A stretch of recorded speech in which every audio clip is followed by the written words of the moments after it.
যে দেশের পাসপোর্টে বড় বড় অক্ষরে লেখা থাকে valid for all countries of the world except Israel, সেই দেশেরই এক সন্তান আজ ইসরায়েলের মাটিতে দাঁড়িয়ে গাইছেন তাদেরই জয়গান।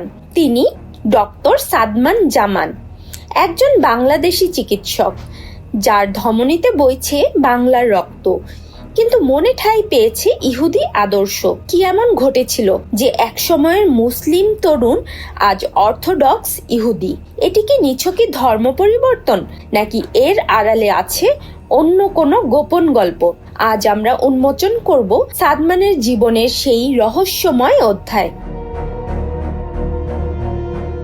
সাদমানের এই যাত্রার বীজ বপন হয়েছিল তার শৈশবেই। তার দাদা ছিলেন একজন শৌখিন ইতিহাসবিদ।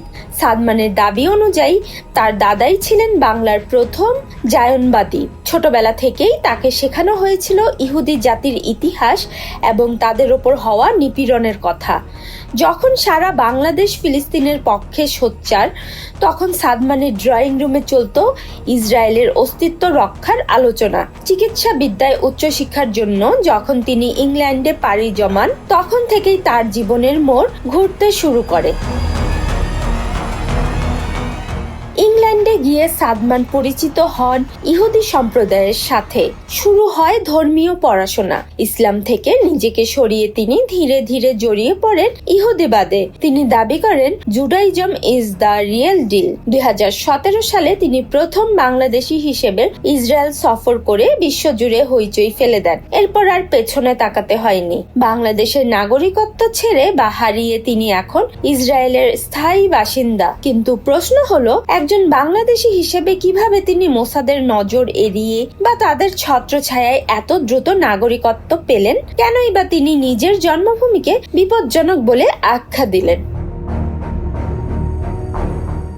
সাদমানের এই কাজকে বাংলাদেশ সরকার এবং সাধারণ মানুষ ভালোভাবে নেয়নি।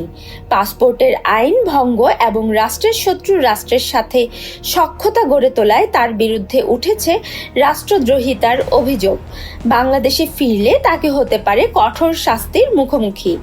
বর্তমানে তিনি লন্ডনে একটি হাসপাতালে কাজ করার পাশাপাশি ইসরায়েলের পক্ষে সরব প্রচারণা চালিয়ে যাচ্ছেন।